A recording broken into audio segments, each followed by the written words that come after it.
अस्सलाम वालेकुम। बोली उसमें खुश आमदीद। मैं हूँ गौहर इशरात। मैं हूँ माहरुख शहरियार। बुलेटिन का बाकायदा आगाज़ करेंगे। सैलाबी सूरत हाल से मुतालिक भी बात करेंगे, लेकिन सबसे पहले आपको बताएं कि वज़ीर आज़म शहबाज शरीफ ने जनूबी एशिया में जामे मुज़ाकरात की निगरानी के लिए चीन को मदऊ कर लिया है। दावत दे दी गई है। कहा गया कि जामे मुज़ाकरात चीन अपनी सरबराही में कराए ताकि हम इन मुज़ाकरात के समरात जल्द हासिल कर सकें। चीनी सदर ने यकीन दहानी कराई है कि दहशत गर्दी के खिलाफ जंग में चीन पाकिस्तान की हिमायत करता है। उम्मीद जाहिर की कि पाकिस्तान चीनी अमले, मनसूबों और इदारों की हिफाजत यकीनी बनाने के लिए मौसर इकदाम करेगा।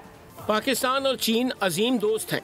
आज तक हर आजमाइश में पूरे उतरे हैं। Belt and road, CPEC मंसूबा सदर शी जिनपिंग की मिसाली क़यादत और बेहतरीन दोस्ती का अक्कास है। पाकिस्तान के अवाम चीन के साथ दोस्ती को दिल से पसंद करते हैं। वज़ीर आज़म शहबाज शरीफ ने चीनी सदर की कायदाना सलाहियतों की खुलकर तारीफ कर दी। वज़ीर आज़म शहबाज शरीफ ने चीनी सदर के साथ खित्ते की सूरत हाल और दो तरफा उमूर पर तबादला ख्याल किया। फील्ड मार्शल सैयद आसिम मुनीर और नायब वज़ीर आज़म इसहाक डार भी मुलाकात में मौजूद थे। वज़ीर आज़म शहबाज शरीफ ने जनूबी एशिया में जामे मुज़ाकरात की निगरानी के लिए चीनी सदर को दावत दे दी। कहा, जामे मुज़ाकरात सदर अपनी सरबराही में कराएं ताकि हम उन मुज़ाकरात के समरात जल्द हासिल कर सकें। चीनी सदर ने यकीन दहानी कराई कि दहशतगर्दी के खिलाफ जंग में चीन पाकिस्तान की हिमायत करता है। कहा, वज़ीर आज़म शहबाज शरीफ की रूसी सदर प्यूटन और ताजिकिस्तान के सदर इमाम अली रहमान से भी मुलाकातें शेड्यूल हैं। उम्मीद है पाकिस्तान चीनी अमले, मनसूबों और इदारों की हिफाजत यकीनी बनाने के लिए मौसर इक़दाम करेगा।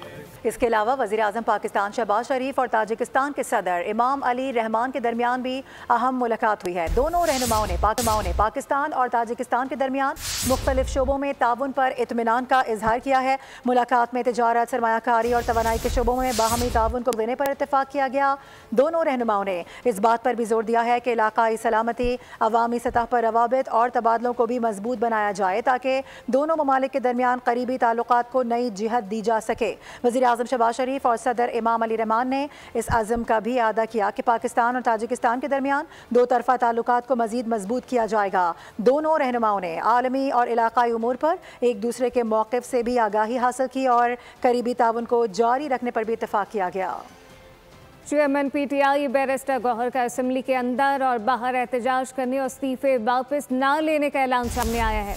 पार्लियामेंट हाउस में मीडिया से गुफ्तगू में बैरिस्टर गौहर ने वाज़ेह किया कि असम्बली के बाहर इजलास नहीं करना चाहते थे, लेकिन हमें मजबूर किया गया।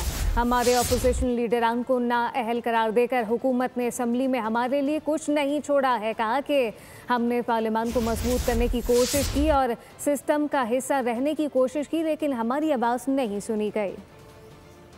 को बावजूद इसके कि हमारा मैंडेट चोरी हुआ, बावजूद इसके कि हमें स्पेस नहीं मिली, बावजूद इसके कि हमारी आवाज़ को म्यूट किया गया, हम सिस्टम का हिस्सा रहे, हम पार्लियामान में आए, हमने प्राउड फील किया कि हम पार्लियामान को मजबूत करने की कोशिश कर रहे हैं।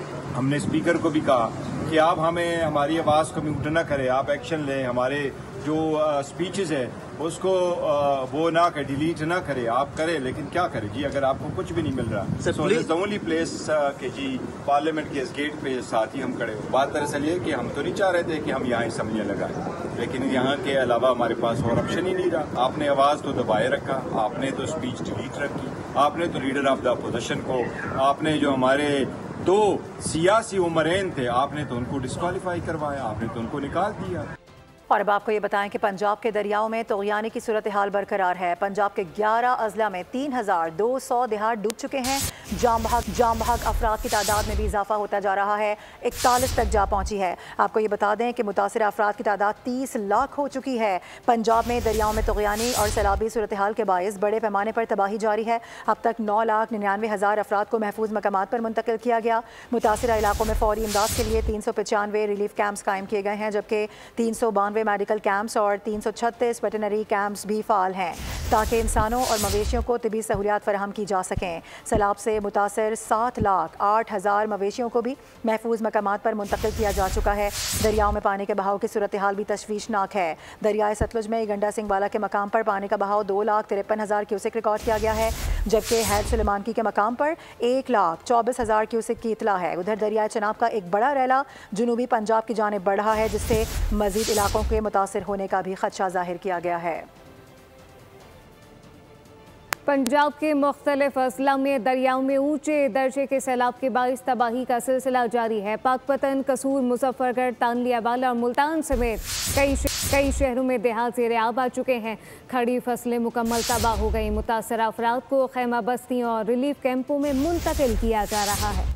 पंजाब में हर तरफ पानी ही पानी। तारीख के बदतरीन सैलाब ने खुश्की को निगल लिया। आशिया ने उचड़ गए, खेत खलियान तबाह। पाकपतन में दरिया सतलज के सैलाबी रेले ने हर तरफ तबाही मचा दी। हजारों एकड़ पर खड़ी फसलें मुतासिर हुई। मुतासरीन को खैमा बस्तियों और रिलीफ कैंपों में मुंतकिल किया जा रहा है। कसूर में भी कई देहातों में पानी दाखिल हो गया। खड़ी फसलों को नुकसान पहुँचा। मसीद रेलों का खदशा मकामी आबादियों को खौफजदा किए हुए है। खुले आसमान तले बैठे मुतासरीन माल मवेशियों की देखभाल के साथ मुश्किलात का शिकार हैं। मुजफ्फरगढ़ के इलाके रंगपुर में दरिया चनाब के तूफ़ानी से 12 गाँव डूब गए। रेस्क्यू टीमें मुतासरीन को महफूज मकामात पर मुंतकिल कर रही हैं। तांदलियावाला में दरिया रावी के सैलाबी रेले ने भी तबाही मचा रखी है। मुतासरा खानदान रिलीफ कैंपों में पनाह लिए हुए है। दरिया चनाब में भी सैलाबी सूरत हाल बरकरार है। मुल्तान में मुतअद्दिद इलाके और फसलें ज़ेर-ए-आब आ चुकी हैं। दूसरी जानब लाहौर में दरिया रावी की सतह कुछ कम हुई है। तहम भारत की जानिब से पानी छोड़े जाने पर दोबारा सैलाब का खतरा मंडरा रहा है। महकमा मौसमियात ने मज़ीद बारिशों की पेशगोई भी की है। जबकि दूसरी जानिब DG PDMA इरफान अली काठिया ने कहा है कि हैंड सगनाई पर पानी की सतह बढ़ी तो अगले 6 घंटे इंतहाई अहम हो सकते हैं। लाहौर में मीडिया ब्रीफिंग देते हुए इरफान अली काठिया ने कहा कि सैलाबी पानी इस वक्त बहावलपुर और बहावल नगर में दाखिल हो चुका है। इम्कान है कि 5 सितंबर तक बड़ा रैला पंजनत के मकाम पर पहुंचेगा, जिसके बाद सैलाबी रैला 6 या 7 सितंबर को सिंध में दाखिल होगा। इस वक्त अगले 2 से 4 घंटे बहुत ज़्यादा क्रिटिकल हैं। वो हेड सदनाई के मुकाम पर इस वक्त जो रावी का पानी का बड़ा रेला है वो वहाँ पहुँच चुका हुआ है और हेड सदनाई पे इस वक्त 1,17,000 क्यूसेक्स वो पानी चल रहा है और बतदरीज ये पानी बढ़ रहा है। ये पानी इस वक्त बहावल नगर और बहावलपुर के अजला में दाखिल हो चुका हुआ है। हमारी ये उम्मीद है और प्रोजेक्शंस हैं कि ये 5 तारीख तक पंजनद के मुकाम पर मुजफ्फरगढ़ में ये हमारा रेला मेन ये पहुंचेगा और इसमें सतलुज का पानी भी आके शामिल होगा। उसके बाद फिर अगले 2 दिन में ये 6 और 7 की दरमियानी शब में ये पानी तकरीबन 8 से 9 लाख क्यूसेक्स सिंध में दाखिल हो जाएंगे। मुजफ्फरगढ़ में सैलाबी सूरत हाल है। वज़ीर आला पंजाब मरियम नवाज के अहकामात के मुताबिक डाइवो वेस्ट मैनेजमेंट प्रोग्राम सुथरा पंजाब के एहलकार खिदमत में पेश हैं। सुथरा पंजाब के एहलकार सैलाब मुतासिरीन के लिए खैमे लगा रहे हैं, जबकि जो खुले आसमान तले बेयारो मददगार बैठे थे। इस वक्त वहाँ क्या सूरत हाल है, राव कामरान से जानते हैं। जी राव कामरान, बताइएगा। जी बिल्कुल, इस वक्त हम मुजफ्फरगढ़ के सुनक्की बंद पर मौजूद हैं। यहाँ पर दरिया चनाब में जो है ऊंचे दर्जे का सैलाब है और यहाँ जो है इस सुनक्की बंद पर लोग जो हैं वो बेयारो मददगार बैठे हैं। 3-4 रोज से इनके पास खैमे नहीं थे, सर छुपाने की कोई जगह नहीं थी।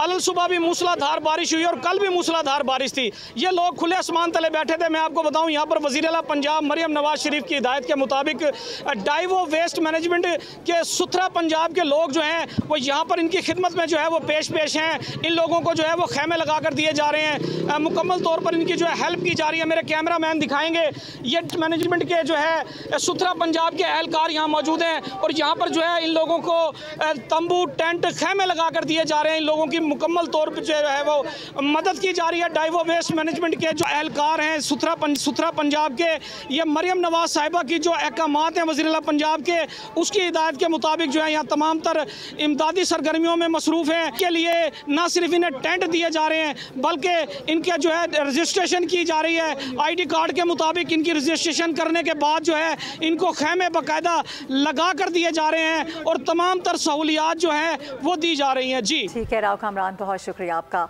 सैलाब ने ख्वाब छीन लिए हैं। उकाड़ा में मुतासरीन खुले आसमान तले ज़िंदगी गुजार रहे हैं। मुतासरीन बेबसी के आलम में वज़ीर आला पंजाब से फरियाद कर रहे हैं। वहीं पर मौजूद है हमारे नुमाइंदे अब्दुल वहीद, उनसे बात करेंगे। अब्दुल वहीद, क्या कहना है इन लोगों का? हाँ जी बिल्कुल, भारत की जानिब से की जाने वाली आबी जहरियत अपने अरूज पर है। जनूबी पंजाब इस वक्त मुकम्मल तौर पर जो सैलाब की जद में है और इंतहाई तशवीशनाक हालत में है, जिसमें घर उजड़ गए, खेत खलियान जो हैं वो तबाह हो गए, पुल टूट गए और सड़कें भी बह गई। मैं इस वक्त मौजूद हूँ सैलाब मुतासिर के कैंप में। मेरे साथ चंद सैलाब मुतासिर भी मौजूद हैं। जी बताइएगा। हुकूमत की तरफ से बहुत अच्छा इंतज़ाम किया गया है और DC साहब और AC साहब भी बार बार आकर पूछ रहे हैं। हुकूमत की जानिब से यह मैसेज बहुत अच्छा है, लेकिन हमारी आर्मी चीफ साहब और मरियम नवाज साहबा से एक अपील है कि जो हमारा घर डूब चुके हैं, फसलें बर्बाद हो चुकी हैं, मवेशी, उनके हमें अजाला दिया जाए और हम दोबारा अपने पाँव पर खड़े हो सकें। हुकूमत पंजाब की ये जानिब से ये भी वाज़े सैलाब मुतासिर को मैसेज है कि भी हम इन हालात में सैलाब मुतासिर को किसी भी सूरत में तनहा और अकेला नहीं छोड़ेंगे। जी मलिक, बहुत शुक्रिया। हेड तरेमू से मुल्तान की जानिब बढ़ने वाला 5.5 लाख क्यूसेक का सैलाबी रेला शुजाबाद की जानिब बढ़ने लगा है। दरिया चनाब की सतह और रफ्तार में बतदरीज इजाफा। 27 मौजाजात को खतरात लाहक हैं, जबकि 6 मौजाजात में पानी दाखिल हो चुका है। रिहाइश के साथ इस वक्त एक इलाका मकीन मौजूद है, यहाँ पर इनसे बात करते हैं। क्या कहेंगे जी? हमारे यहाँ पे जो है ना कपास की फसल डूब गई है, मकई की डूब गई है, घास की डूब गई है। पानी की स्पीड जो है ना बहुत ज़्यादा है। आज सुबह पानी आया है और हम बहुत परेशान हैं। यहाँ पे जो है ना फ्लड कैंप जो लगे हुए हैं, यहाँ पे जो है ना खाना पीना हमें मिल रहा है और हमें चारा वारा जानवरों का मिल रहा है। आपने शहरी की बात सुनी और मैं इसके साथ यही बताता चलूँ, जो ये पानी है शुजाबाद के साथ जो उसकी शहर की हिफाजत के लिए एक सुपर बंद बनाया गया था, उसके साथ ये पानी आकर अटैच हो गया और जो खाली जगहें थी, जो कल तक यहाँ पर पानी नहीं था, इस वक्त वो तमाम जगहें जो है ना वो पुर हो चुकी हैं। और यहाँ पर इंतज़ामिया और रेस्क्यू की टीमें भी और ख़ास तौर पे यहाँ पर जो इरिगेशन का डिपार्टमेंट है वो भी अपनी ड्यूटी के फ़राइज़ सर अंजाम दे रहे हैं। जी ठीक है, आपका अहम खबर आ रही है। RBOD करप्शन केस से मुतालिक जहनी अमराज के इंस्टीट्यूट में गैर कानूनी दाखिला, AC समेत लग्जरी सहूलतों का इंकशाफ किया गया है। गिरफ्तार मरकजी मुलजिम को VIP सहूलियात देने पर अदालत की जानिब से नोटिस जारी कर दिया गया है। अदालत का मेडिकल सुपरिटेंडेंट को 9 सितंबर तक वजाहती जवाब देने का हुक्म। बोल न्यूज़ ने अदालती अहकामात की कॉपी हासिल कर ली है। इसमें क्या कुछ दर्ज है, क्या वाज़े किया गया है, बात करेंगे। इन्वेस्टिगेटिव जर्नलिस्ट हमारे साथ मौजूद हैं इजहार सोमरो। इजहार, बताइएगा।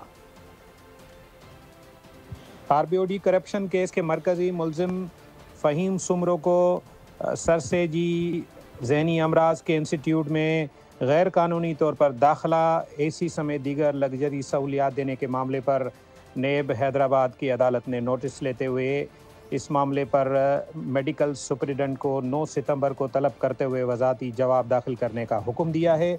बोल न्यूज़ ने इस हवाले से अदालती अहकामात की कापी हासिल कर ली है। अदालती अहकामात में मज़ीद ये कहा गया है कि DG हेल्थ हैदराबाद मज़कूर अफसर के ख़िलाफ़ महकमाना कार्रवाई शुरू करें। हम आपको बताते चलें कि RBOD करप्शन केस के मरकज़ी मुलजिम फ़हीम सुमरो को गैर कानूनी तौर पर ज़हनी अमराज के अस्पताल में न सिर्फ दाखिल किया गया बल्कि उनको दीगर सहूलियात भी दी गई थी, जिसका नेब हैदराबाद की अदालत ने नोटिस लिया था। जी ठीक है इजहार, बहुत शुक्रिया आपका।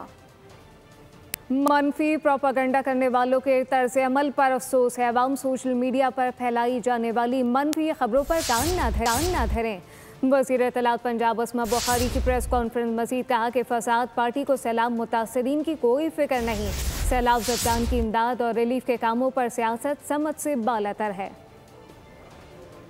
सोशल मीडिया की खबरों पे मत जाएं। सोशल मीडिया पे भांत भांत की बोली चल रही है। ये इस तरह से पैनिक क्रिएट होता है लोगों के अंदर। खबर होती भी नहीं है लेकिन एक पैनिक भी क्रिएट होता है, लोग परेशान होते हैं। वो एक फसाद पार्टी है, आपको जिसका उस फसाद पार्टी का कोई एक रिलीफ का काम पूरे पंजाब में मुझे दिखा दे। उनको नहीं परवाह कि पंजाब में लोग डूब गए हैं, उनको नहीं परवाह कि पंजाब के अंदर लोग किस परेशानी का शिकार है, अभी भी वो फसाद फैला रहे हैं। और कोई रिलीफ का काम, 1 टके की रिलीफ का काम जो है वो उस जमात की तरफ से आपको नहीं। वो सिर्फ सोशल मीडिया के ऊपर उन्होंने ब्रिगेड बैठाया हुआ है। ना कोई खुदा का खौफ है कुछ लोगों के दिल के अंदर और ना कोई पाकिस्तानियत नाम की कोई चीज है। जब भी पाकिस्तान की कौम मुश्किल में आती है, ये निकल आते हैं जो ये मखलूक और वो एक प्रोपेगेंडा, एक फजूल किस्म की बातें और एक जो है वो अफरा तफरी पैदा करने की जो सूरत हाल वो पैदा करते हैं। ये पंजाब के लोगों को देखना चाहिए। खैबर पख्तूनख्वा में बादल बरसे और अली अमीन गंडापुर मौलाना फजलुर रहमान पर गरजे बरसे। वज़ीर आला KP अली अमीन गंडापुर कहते हैं कि मौलाना ने वही काम किया है 26वीं तरमीम पर कि मैंने नोट विखा मेरा मूड बने। 26वीं आईनी तरमीम में पैसे लेकर वोट देने का इल्ज़ाम लगा दिया। कहा कि मौलाना फजलुर रहमान ने 26वीं तरमीम में माल लेकर हुकूमत के हक में वोट दिया। कहा कि फैसल करीम कुंडी गवर्नर नहीं, अभी तक ज़हनी तौर पर पीपल्स पार्टी का सेक्रेटरी इतलात है। हर सिस्टम के अंदर क्या मौलाना उसका बेनिफिशियरी नहीं रहा? ये जो औरत की हुक्मरानी इस्लाम में हराम है, ये बयान या ये फतवा मैंने दिया था और उसके बाद वीजा के परमिट लेके उसी औरत की हुक्मरानी में उसकी हुकूमत में बैठ के कश्मीर कमेटी का चेयरमैन मैं बना था। यही है ना, फतवा दे के खुद उसी फतवे के बाद देने के बाद जाके फतवे से हट के खुद उस हुकूमत का हिस्सा बन के बैठा रहा।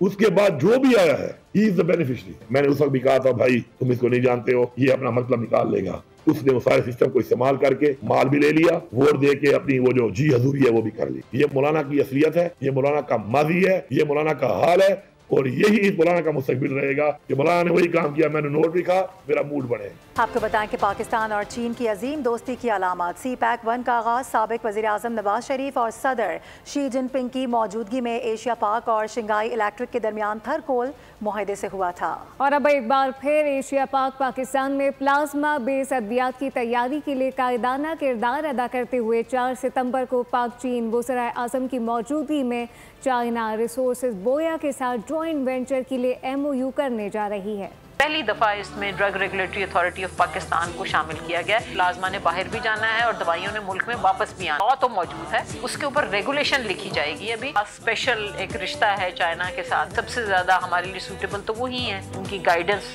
हमें चाहिए। पाकिस्तान में PDMPs की कमी और महंगी इम्पोर्ट के मामले पर पाक फौज की दरखास्त और SIFC के ताउन से एशिया पाक ने पाकिस्तान को इम्यूनोग्लोबिन, एल्ब्यूमिन और फैक्टर 8 जैसी जिंदगी बचाने वाली अद्वियात में खुद कफील बनाने का बीड़ा उठाया है। ये पेशरफ्त पाकिस्तान और चीन की आहनी दोस्ती का अमली सबूत है। वफाकी वज़ीर सेहत मुस्तफ़ा कमाल ने कौमी इंतकाल खून व प्लाज्मा पॉलिसी की क़यादत करते हुए तमाम रेगुलेटर्स और तमाम सूबों को भी इसमें शामिल किया है। National blood policy expert brigadier retired doctor Nuzrat Mushahid ने बोल न्यूज़ से गुफ्तगू में बताया कि मंसूबे की तमाम टेक्नोलॉजी और ऑपरेशंस चाइना रिसोर्सेज फ्राहम करेगा, जबकि एशिया पाक रेगुलेशन, कानून साजी के लिए मुआवनत, मकामी सरमायाकारी और प्रोजेक्ट टीम की तश्कील की जिम्मेदारी संभालेगा। पहली दफा इसमें drug regulatory authority of Pakistan को शामिल किया गया। उसकी वजह यह है कि बहरहाल इसमें से दवाइयाँ बननी हैं प्लाज्मा से, और इसने प्लाज्मा ने बाहर भी जाना है और दवाइयों ने मुल्क में वापस भी आना है। तो इसकी रेगुलेशन सारी drug regulatory authority of Pakistan की डोमेन में है।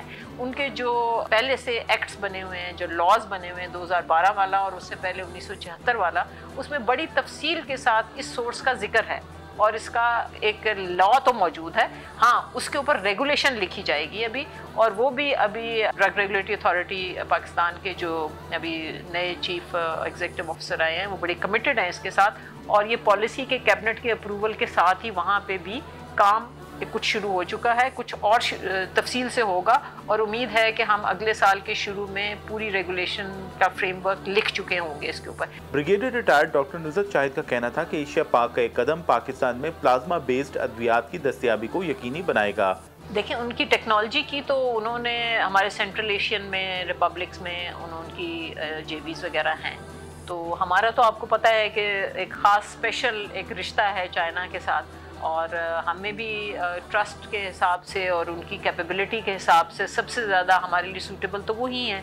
इसीलिए हम ये चाहते हैं कि वो करें, और उनका तजर्बा बहुत वसी है अपने मुल्क में भी और मुल्क से बाहर भी, और यकीनन हमारे लिए तो उनके जो भी हेल्प होगी टेक्निकल, उनकी गाइडेंस हमें चाहिए, क्योंकि हम कंट्री में पहली दफ़ा कर रहे हैं। तो वो इसी हवाले से एक ग्रुप भी जाएगा जो उनसे ट्रेनिंग भी लेके आएंगे उनके हिसाब से, और उनकी कोऑपरेशन के साथ ये कलेक्शन का पूरा निज़ाम एक बनाया जाएगा। CPEC-1 के तहत सस्ती बिजली की फराहमी के बाद एशिया पाक पाकिस्तान में CPEC-2 के तहत जिंदगी बचाने वाली प्लाज्मा बेस्ड अद्वियात की तैयारी का आगाज करने जा रही है। न्यूज़ बुलेटिन से फिल वक्त इतना, देखते रहिए बोल। सब्सक्राइब करें और बेल दबाएं ताकि कोई खबर रह न जाए।